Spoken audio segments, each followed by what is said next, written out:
Welcome back to Curse, Code, and Crown, a live play Dungeons & Dragons 5th edition podcast featuring a fully original world and campaign. I am the wizard Cronox, observer of time. Curse, Code, and Crown features our regular voiceover artists and improvisers, Laura Elizabeth as the Orc Count Eta and Princess Gwendolyn, Tyler Hewitt as Makka Deathcap, and Ryan LaPlante as Duncan Danno, alongside our dungeon master, the incredible Tom McGee. So get ready for an adventure including thrills, chills, and hope for a brighter tomorrow. It's time for Curse, Code, and Crown!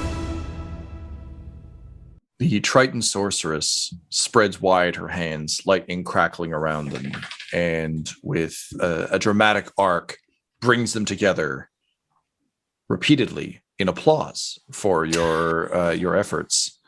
And aloud, she says, which you hear echoing in your heads, not as clearly as Gwendolyn's speech is, but that you clearly hear in your heads as, "Oh, well done, well done." Wow, that thing's been giving us quite a bit of difficulty.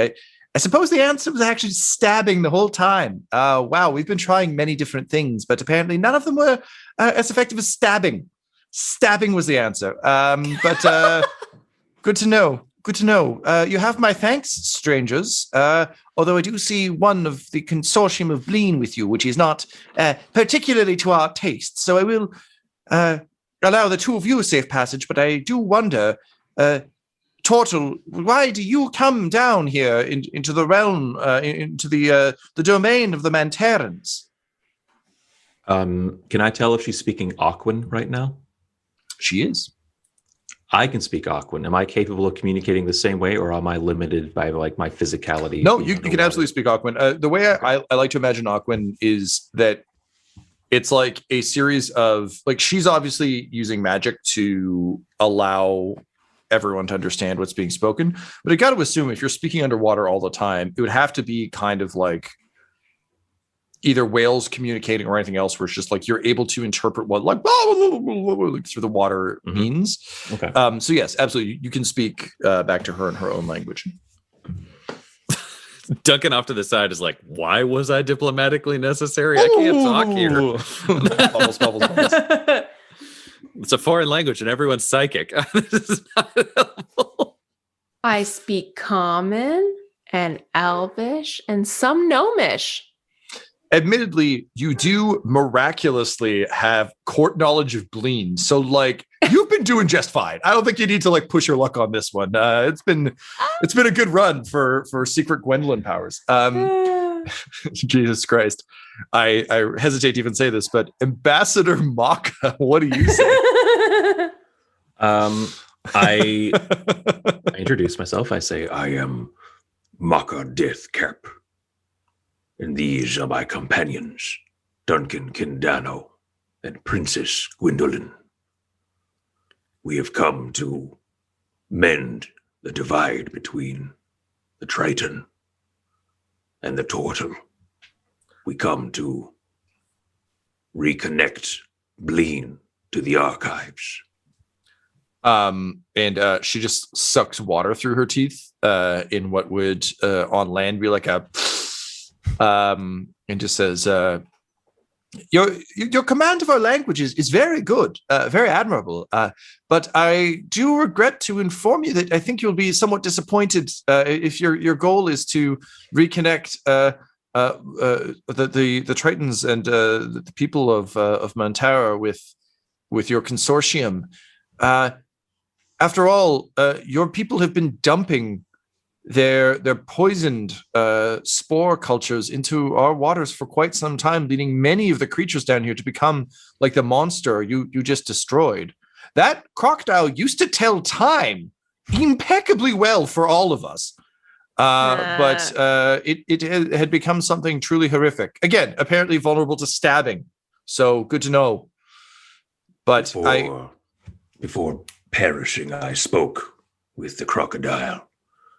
It was beyond reasoning. It was... Oh, yes. No, you should have killed it. That's 100% the right call. We're just mostly concerned that your people kind of dumped toxic garbage on us for a long time and have converted many of our Tritons have gone completely feral. They have succumbed to the very same illness that that poor time-telling crocodile fell to. It is your people have brought a plague down upon our society.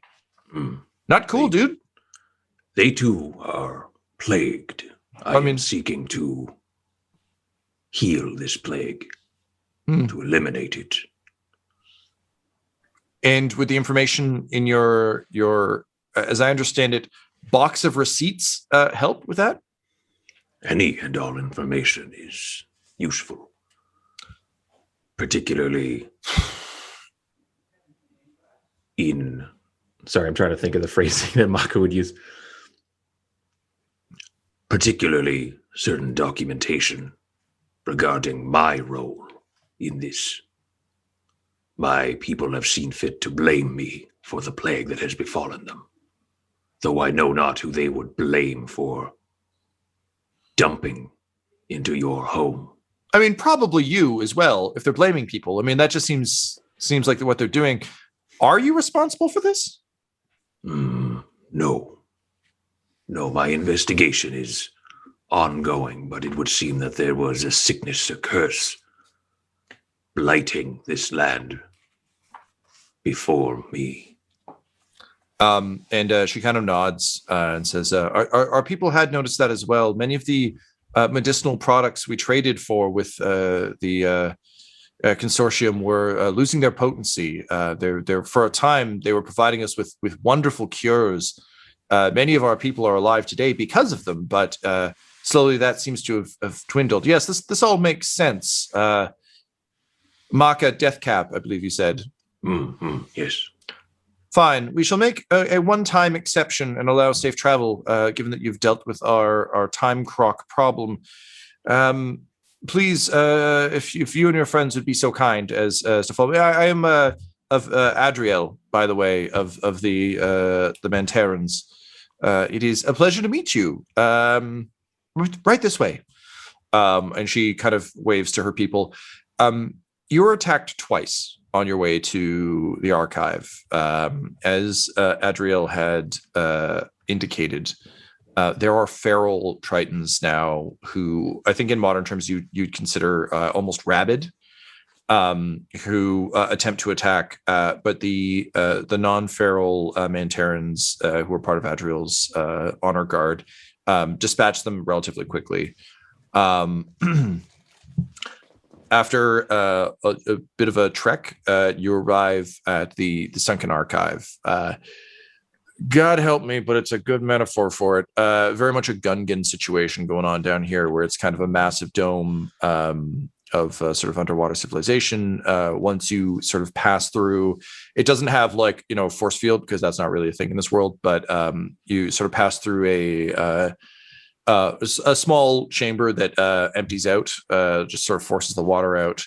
The Tritons are. It's best to think of them kind of as the inverse of turtles in this regard, where turtles are comfortable underwater, but ultimately need to breathe topside.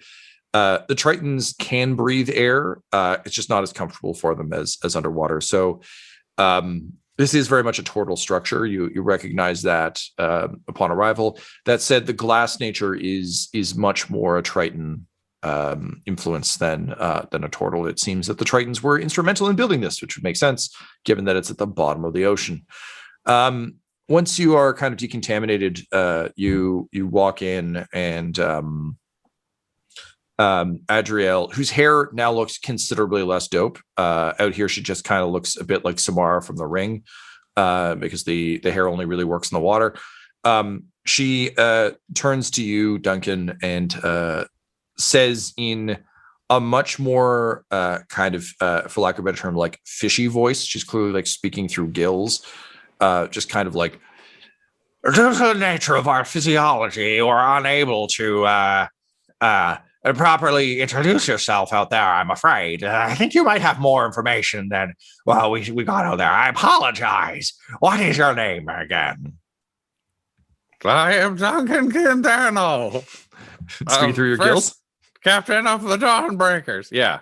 Yeah, amazing. And she kind of chuckles and she says, I understand that you can speak through your vocal cords. You can talk normally if you'd like, but I appreciate the consideration. Well, all right then. I'm Duncan Danno, first captain of the Dawnbreakers.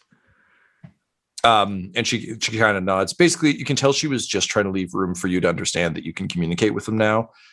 She feels, you can see there's a bit of a sense of embarrassment that there was a one-way communication out in the waters. And she's clearly putting in the effort by speaking common, despite how tremendously bad she is at it.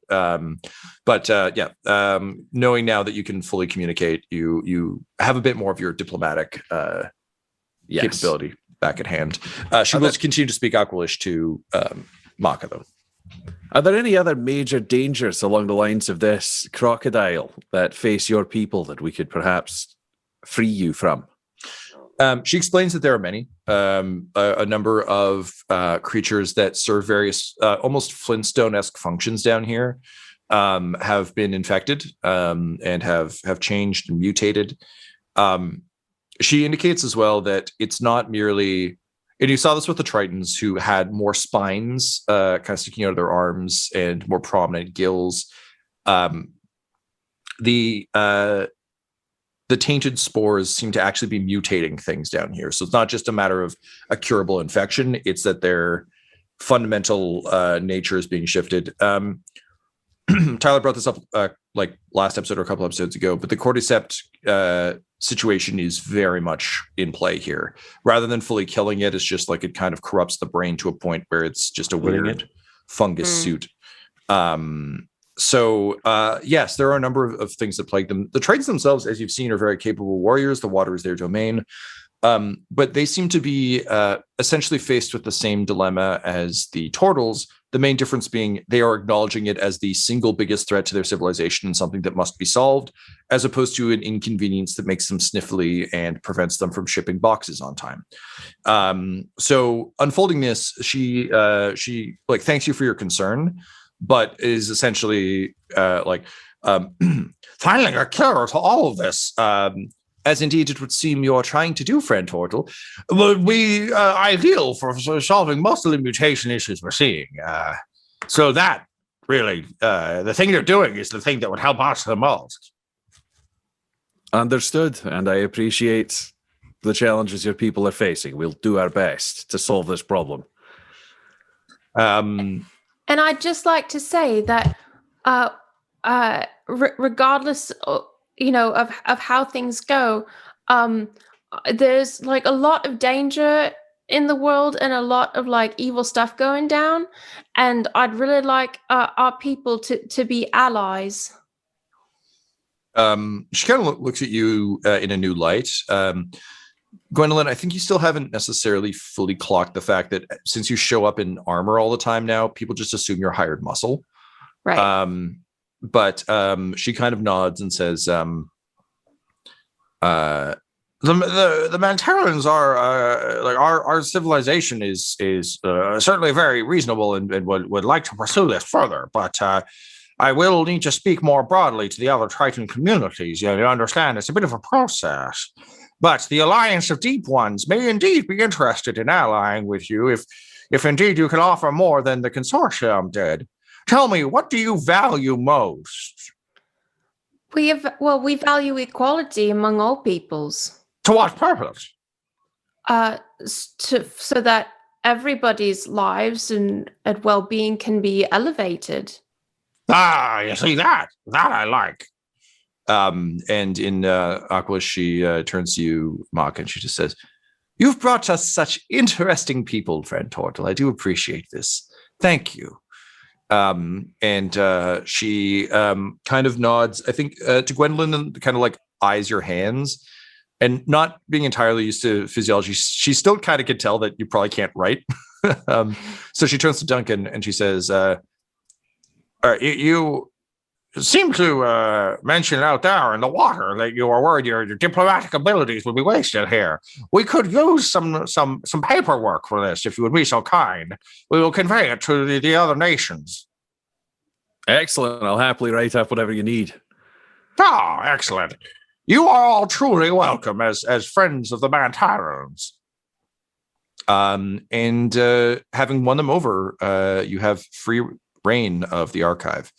So essentially, for the interest of sort of time and scope, this isn't like and then they spent a day at the library simply because you've got other shit to do. And as Murdoch warned you, only having 2 of these jurors on side is not nearly enough. Also, Wajdi doesn't exactly seem like he's entirely on the level, and the odds of him flipping if there is profit involved are tremendously high. Of course, Duncan would know that odds of him getting stabbed in the face, if he does so, are also tremendously high. But, greed gonna greed. So I guess my question to you is, you have access to the archive. You'll be able to reconnect it to Bleen, at least in a temporary way, because they weirdly, if it will serve Makka and the Alliance of Equals, they'll open it up, but not if it serves Bleen. Like it's fine if it's a means to an end. They also it's clear this has been kind of a petty thing. Like again, they're just keeping their receipts away from people. Like there's no huge tactical advantage. Mm-hmm. So they'll be willing to kind of open it back up if it's of use to you. In terms of your time in the Sunken Archive, obviously you're going to look for information that exonerates Makka. I'm going to say you can do a total of 3 things while you're down here. That's going to be one of them. What other 2 things would you like to do? You're shown to kind of really do think of this as just a well-designed library. So you're kind of taken to one of those little study tables that are found in all good libraries. And the Mantarans give you some space. Adriel leaves a scout who is done they're clearly like a warrior, like they're armed up with gear, which indicates that the scout was one of a few who secured the library back when the archive back when they first seized control of it. So has the most knowledge. They're not a librarian by any stretch, but they can kind of point you in the right direction better than just wandering around. But fully respecting that you're here with a purpose, and also fully understanding that this is not really a concern of the Mantarans. They don't own this place. They're leaving you kind of to your business and giving you the space you need to accomplish your goals. What do you do? Gwendolyn, Duncan, your knowledge of hierarchies and court may be instrumental. You see, there is a record of Umos issuing a request that I come to your court in Orville. So too there may be a record of who ordered the dumping of these tainted spores and who ordered the production of tainted spores. Would this be helpful, knowing who and when certain things were done in this consortium? I mean, most importantly would be where. Where is the source of these spores? Where did they originate from? Mm-hmm. That is a big question. If they are, for lack of a better term, but creature made, though you've said little about the source in regards to Jassy. Are they from Jassy and the cluster? It is less clear now than it was to me before. There does indeed appear to be some kind of connection to Jassy, although all I detect when I commune with Jassy is pain. Most troubling. All right, so we can look for a trail on the spores. We can look for the information that will free Makka. And perhaps something we could look for on Ita's behalf is any sort of history of trade between Bleen and the Empire of Numbers and Sprongbreck, and if there are any other major trade things going on around those times, because we may be able to have her spot a pattern there that will support what she's learned from the Sprongbreckian records. I am not certain that Murdoch Truegood is aware that exonerating me may not be enough. Removing one scapegoat and not replacing it with one for the blame to fall on may well result in Murdoch and I being assassinated anyway. The Turtles need to place the blame for this on someone. They need a culprit. They have chosen me. They may only need that if we can't find a way to cure the actual problem. Mm-hmm. Then they'll just name a hero who did it. I would like to research, if I may, on this sickness and see if there is any documentation of it here. Okay. So to recap for me, because I was checking some notes on some important things, we're looking for the Umos dossier that will clear Makka. Yeah, Makka. that's priority one. Yeah. Makka is looking into the sickness in general. Yeah. And I'm sorry, the third one was trade records. I think that kind of folds into the sickness research. I think there's like trade record conspiracy, there's sickness research within town or other areas, and then there's Doc that frees Makka. I think those are our three. Oh, right. The bubbles trade of record research. Right. Yeah. Sorry. Yep. No, it's good. All right. How would you like to go about basically who's on what? I know given that sorry, go ahead, Laura. I just think that Gwendolyn would probably be best suited to anything involving Orville. She'll be able to spot stuff. So I think you know the Umos. Though you know the Bleen Court the best. So if you were to free, I don't know if I know what the best, that'd be it. That's the Makka thing. Yeah. So Gwendolyn so you're on Makka on the Umos dossier. Makka will be on the disease because what the fuck would we put me on the disease? it's just we pan across to Duncan taking down like introduction to virology and being like, ugh, chapter 1. Well, it turns out if you bathe, that makes you sick. That would explain the smell in sour. So he's on conspiracy How watch. do you spell sour? It is spelled Sawer. Thank you. I keep understand. thinking about it, and Yeah. Also, based on the way I've been pronouncing it, I'm sure you've been like, it's not SOUR, but it's close. I knew it and I don't wasn't know that, what the but I'm fuck like, it is it SAU? I had a whole debate with myself about the naming convention on this. That's great. But where else are a bunch of bipedal turtles going to live if not the Sour? So in terms of research, I think Gwendolyn, you can go ahead. I think we'll probably call this investigation would make the most sense. Yeah. I think it is Bleen Court business, so you can roll twice, pick the best. Nice. Advantage, as the kids would call it. Makka, I'm going to take a medicine check from you. Yeah, I'm going to cast guidance on myself. Sure. I'll also give you advantage because you're looking for answers in a place where actually there's a lot of information available to you. So this is a much better situation than you've had. Duncan, you're looking for conspiracy stuff and trade information. I think this will also be investigation. I'm not going to give you an advantage only because it's a much broader topic to be investigating, and I think it's a little bit harder. Could I pitch treating this as like he's putting documents in a bag for Ida, so it might be more insight in terms of this looks like it could be useful? Yep. Yeah, because he is not. No, that makes a lot more sense. Yeah, it's just like looking at the spines of books, being like, maybe. Yeah. Cool. Okay. So go ahead and make your rolls, please. I have my results for you. Great.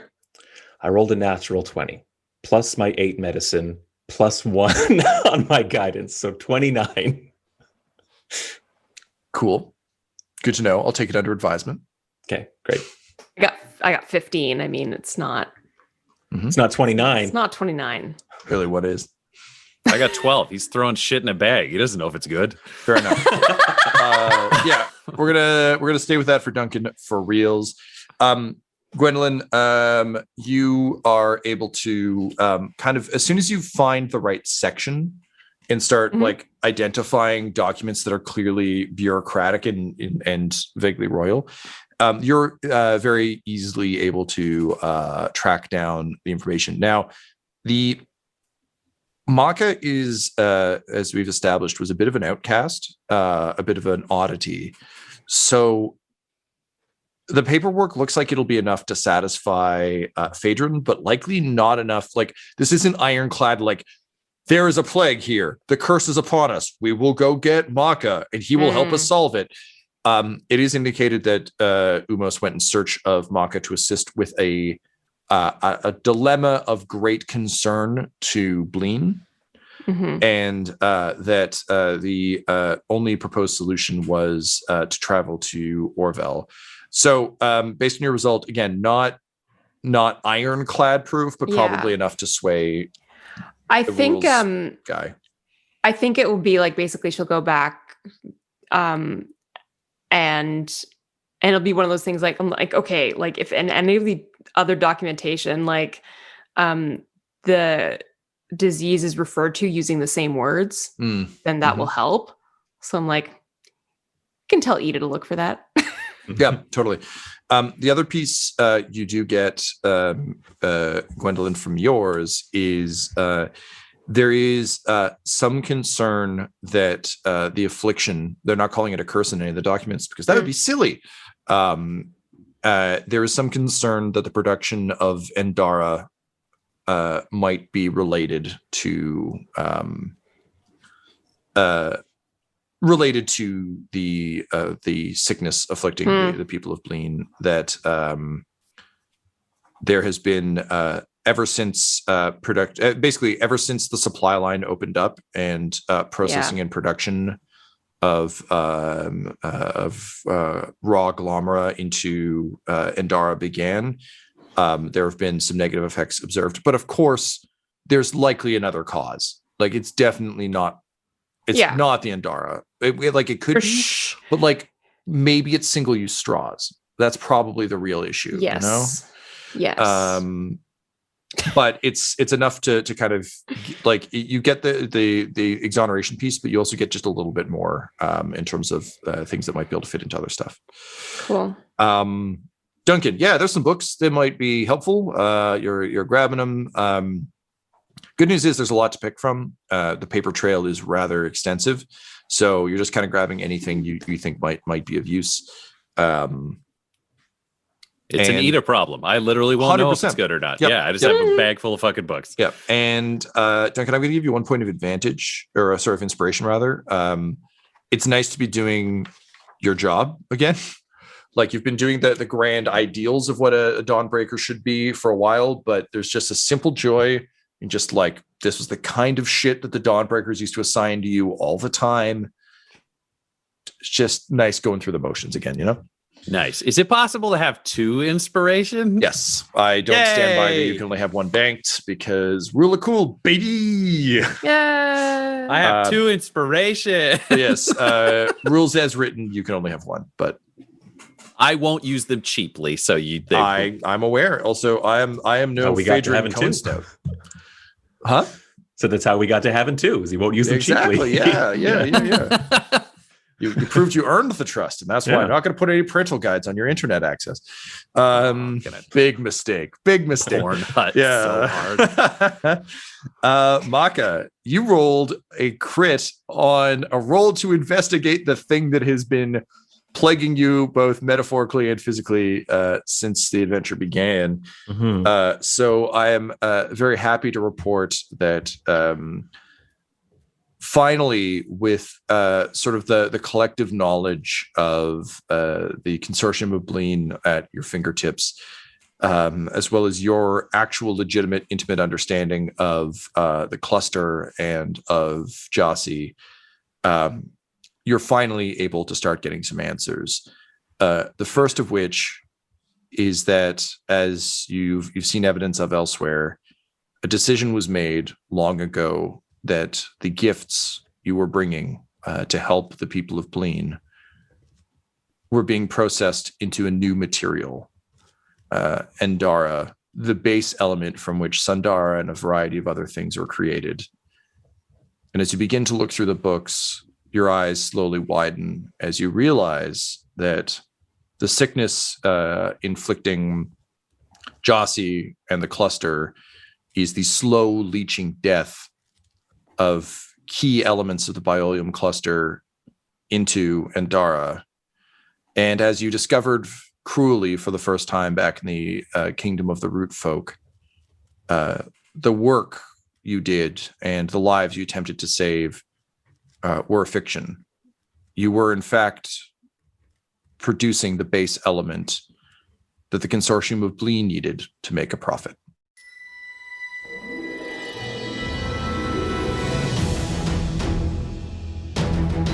This episode of Curse Code and Crowd Sound was mixed and edited by Laura Hamstra, and the campaign was created by Tom McGee. Our original theme music was composed by Landon Knoblock, and Curse Code and Crown's logo was created by the brilliant Decapitated Markers. If you want to follow our players or our DM on Twitter, you can reach out to Laura at EL Hamstring, Ryan at the Ryan LaPlante, Tyler at Tyler_Hewitt, Tom McGee at McGeeTD, or you can message our whole company at Dice. So please, join us again for more Curse, Code, and Crown! Dum-Dums and Dice has to give a special thank you to the supreme beings of our Patreon at this time: Christian Menicola, Long, the Half-Blind Prophet, James Cuellar, Charles Grams, Christopher Little, Sue One, George Dolby, One True Artistry, Orion Birchfield, Lord of Bradovic, Noel Lewis, Scott Garland, Anthony Griffin, Chet Awesome Laser, Jordan Neesmith, Benjamin V, Gavin and Abby McDonald, Taryn Hefner, Cade Peters, Richard Cranium, Christian Mendez, Anna Zed, Eric Williams, Logan, Fire Unfriendly, Great Dane, Acrix, and Jill and Noel LaPlante. If you want your name to be added to this list, you can join our Patreon too at patreon.com/dumdumdice. Thanks to them, and a little bit of thanks to you.